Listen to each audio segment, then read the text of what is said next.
It's over now. It's over now. I feel like I can make it. The storm is over now. Are you recording me? Maybe. No more cloudy days. They're all gone away. I feel like I can make it. The storm is over now. Girl, stop.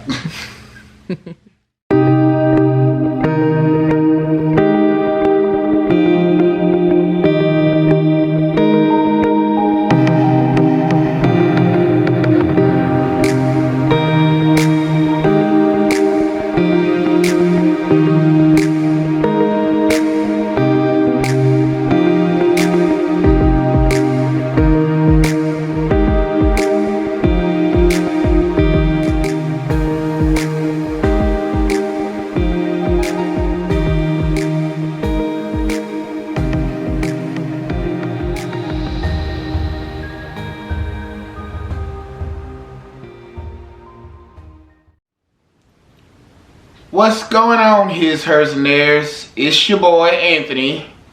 I'm Jamie. Today, we are going to talk about some difficult times that my wife and I have had in the past, and how there was a time in our relationship where we were not sure if we would even make it. You might think that I'm talking about something way back a long time ago, because my wife and I have been together for such a long time. But the time that I'm talking about was just a year ago.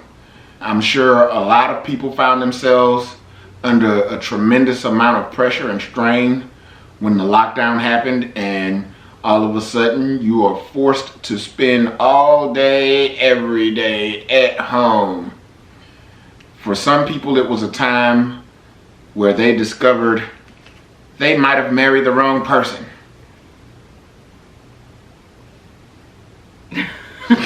That's not what happened. That's not what happened. I promise. We had to consider whether or not that was true. For us, it was a combination of things that filled us with a level of doubt that made it very serious. Where shall we begin? I think it pretty much starts around your birthday or shortly before your birthday Okay. last year. Yeah. So the lockdown happens. I was working in the restaurant, and I was feeling much trepidation about turning 40. I had the proverbial midlife crisis, if you will. Not in the traditional sense where I'm about to go out and have an affair or buy a sports car or a motorcycle or something.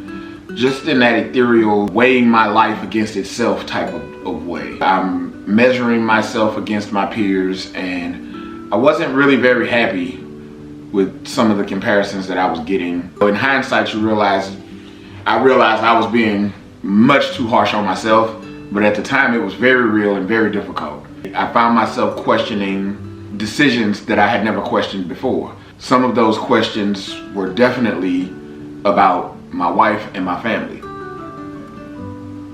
His birthday was getting closer and closer, and the closer it got, the more distant he seemed to become. Even before 2020, our relationship was tender. We weren't in a horrible place, but we weren't in a very good place either. There had been some things in the past that, we both hurt each other. Those things were just gradually coming up to the surface for both of us. And before we knew it, we were just not in a good place with each other. But we were in a place before the lockdown and his birthday that was sustainable. Yeah. His birthday came, we kind of had a falling out on his birthday. We did. But, we ended up getting past that. And then our daughter got sick a month later. And around that same time is when I left the restaurant. So between March and June, I was home all the time, like all the time. And it was during that time where things really started to deteriorate.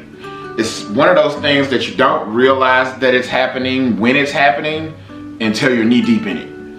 It's not until you're barely able to keep your head above water that you even realize that you were drowning. During that time that I was at home, we were going about business kinda as usual because we were already homeschooling the kids. So the lockdown didn't really affect our ability to keep a daily routine. It was already the routine. The big difference was I was there all the time now. Being here 24/7 shined a light on some of the things that were wrong in our relationship, but it also shined light on how much of that past hurt we had never actually dealt with. I had dealt with some of the past hurt a little more than he had at the time. I'm not gonna say I wasn't there at all, but I wasn't in the place that he was. You know, I had worked on forgiveness and prayed about it. At first, I wasn't in the same place that he was, really questioning our marriage and family. If any of you have been watching our channel for a while, you know the daughter we're talking about. So to me, I got sick in June. When that happened, the distance between us really made me go closer to the place that he was in questioning everything because we were so distant. If you've ever had a really sick child, you know that, especially if you're married, that's a time where you need that companionship and that closeness to help you get through. And that's not really where he was. Yeah, my birthday was in May. My daughter got sick in June. And I was still on the heels of that self-reflection I was referring to earlier. I was really down on myself because you go back and you look at all of the shoulda, woulda, couldas. I went to college. I did not graduate. I left after 2 years. A lot of people assume, oh, he flunked out of college. No, I didn't flunk out of college. I quit. I actively decided that I did not want to go back. 20 years later, I'm looking back at that decision like maybe that was a huge mistake. Maybe I should have just stuck it out for the sake of sticking it out. I was questioning a lot of the decisions that I had made over the course of my life as to how they've affected my happiness personally and the people that were closest to me in my life. How had those decisions affected them? Realizing that, you know, if you go back and change any of it, the life that you have now no longer exists. And I realized that. But at the same time, it's hard not to think about the life you could have made if you had made some different decisions back then. Inevitably, it led to one of those decisions that I found myself questioning was whether or not the decision to be with my wife was the right one. That was the door that opened those past hurts. All of the things that we had done in the past to each other. We had both wronged each other in the past. And when I found myself asking that question, I opened the door to that past hurt that I had honestly never really fully dealt with when they happened. This, combined with my daughter getting sick, combined with being home 24 hours a day, 7 days a week, put our relationship under a tremendous amount of strain. For my birthday, I think I left for a few days just trying to clear my head and figure some things out. In doing so caused even more pain, but also gaining perspective. Because in that time that I was gone, I quickly realized, you know, that while I may question some of the decisions that I've made in my past, the one thing that I definitely got right was this family. Being gone for those couple of days, I realized the effect that it had on me. I realized the effect that it had on my children. And I realized the effect that it had on our relationship with each other and my wife personally. And this led to dialogue, which is really one of the only ways you can get through any of that stuff. It led to dialogue and we started talking. It got worse before it got better. While him taking that time helped him gain new perspective, as he said, it did cause some pain. It kind of passed some of those doubts onto me. In the middle of all of this, our daughter got sick, and we actually ended up separating for a little while. I think it was almost 2 months.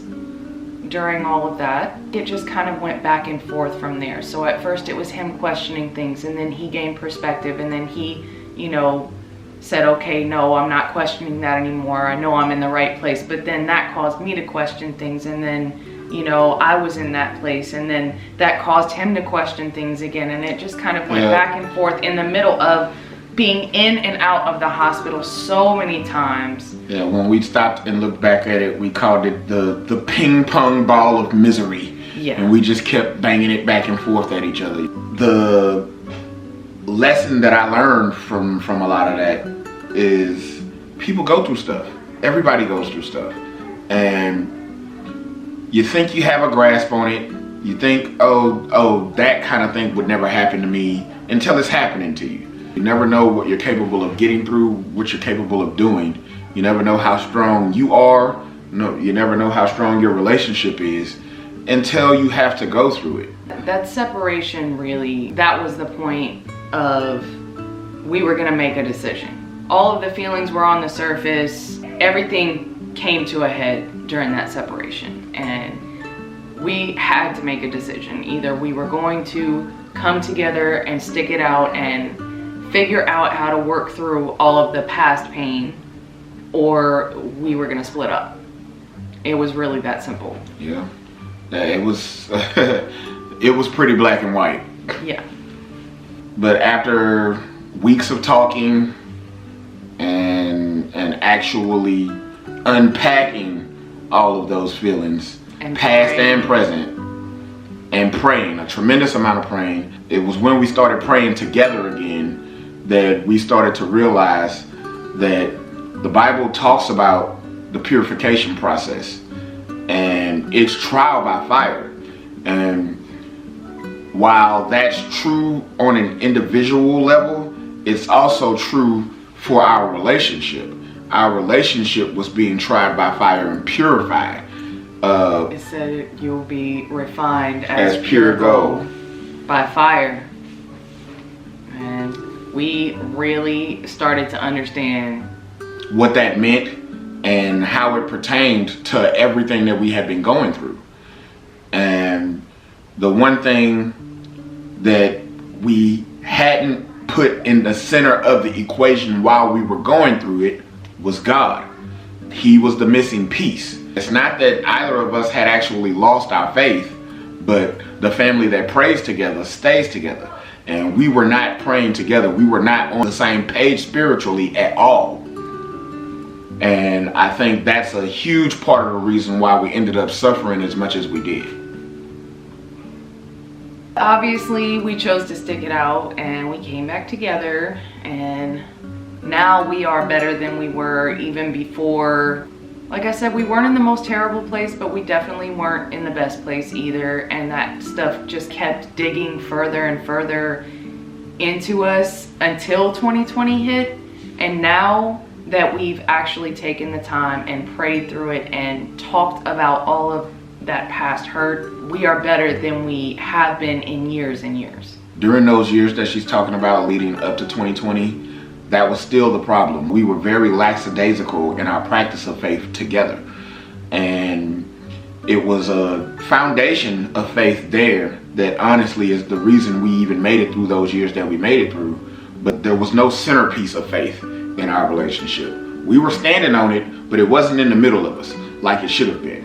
And I think that's what left us vulnerable to all of those spiritual attacks. We found ourselves, in many cases, hurting each other, not communicating the way we should have been communicating. We were taking the word of people who did not have our best interest in mind, and we were making decisions that weren't based in our faith.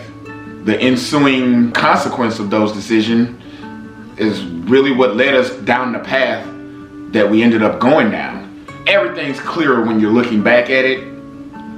And looking back at it, the biggest thing that we did wrong was not keeping God in the middle of our relationship. Yeah.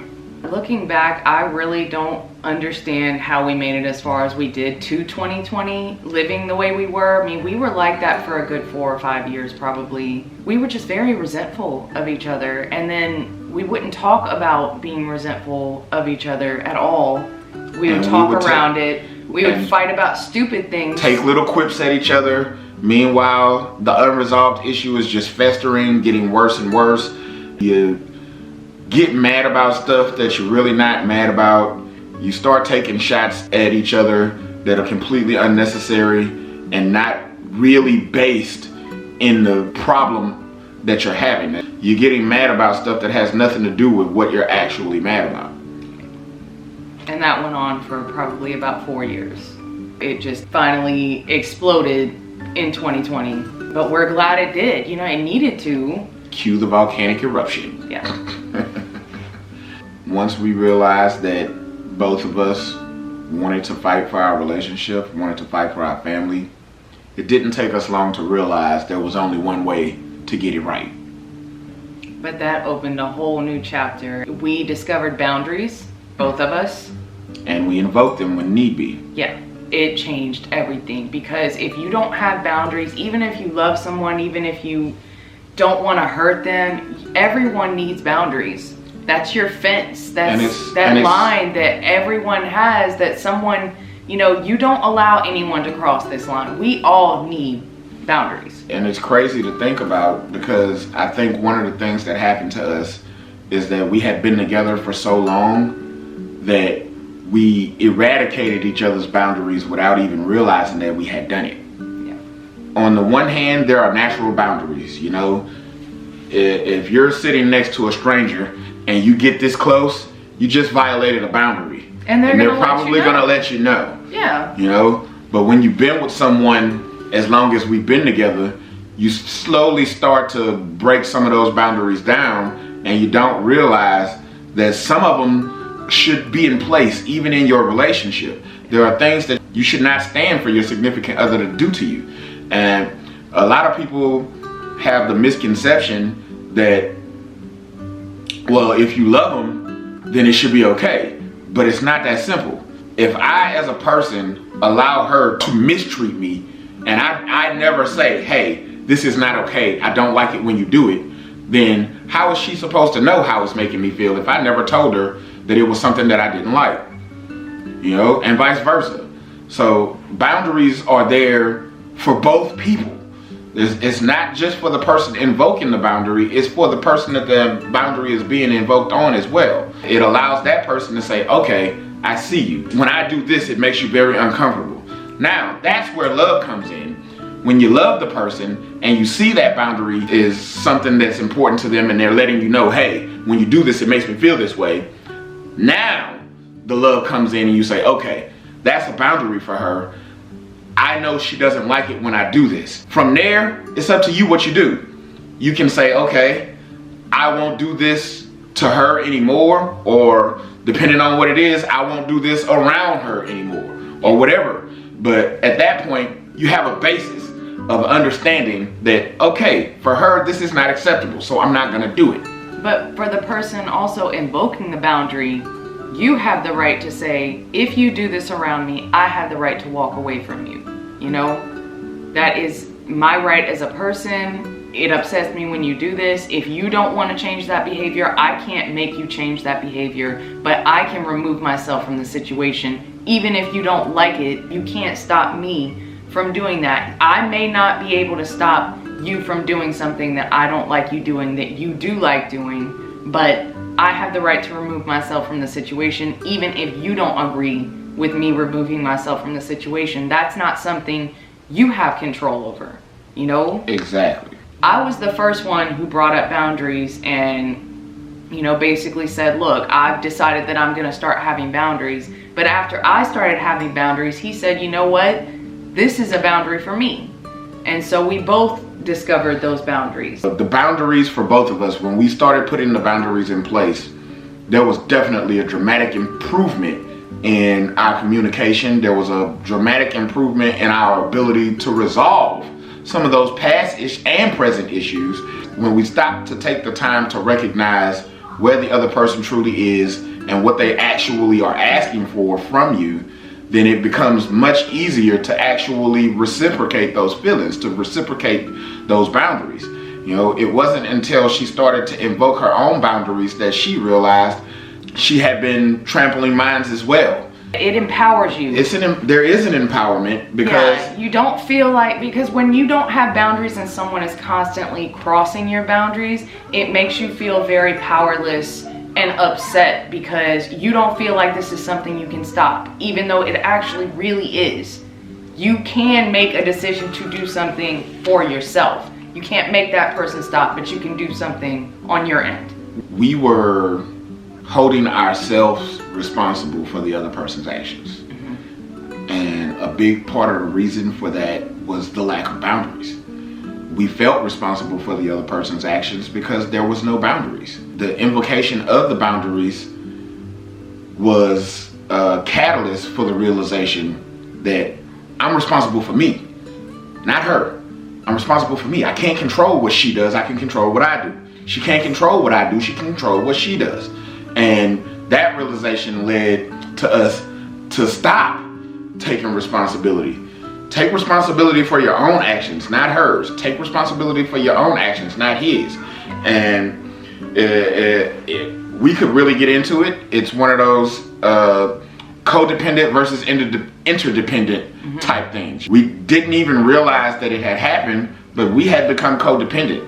And Most of us. We should have been interdependent instead of codependent. And it took us a while to recognize and do something about it.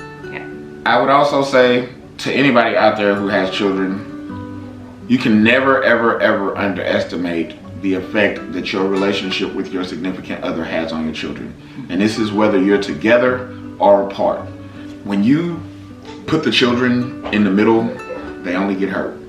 And I would venture to say that even when you don't put the children in the middle, because that's not something her and I did. We didn't use our children as tools against each other. But even in not doing that, we noticed the effect that our personal relationship struggles had on our children.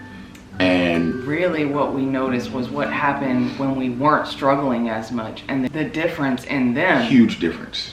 They were happier, and we noticed that immediately. We probably didn't notice as much when they were going through a hard time because of us, because we were so wrapped up in our baloney. But that was one of the things that God was kind enough to give me the eyes to see.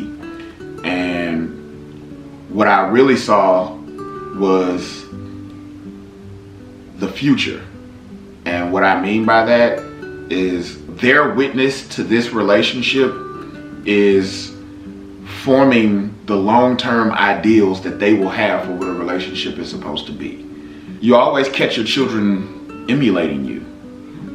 And there was a time where they didn't know I was listening, but I stood in the hallway and listened to our children emulate me and my wife having a fight.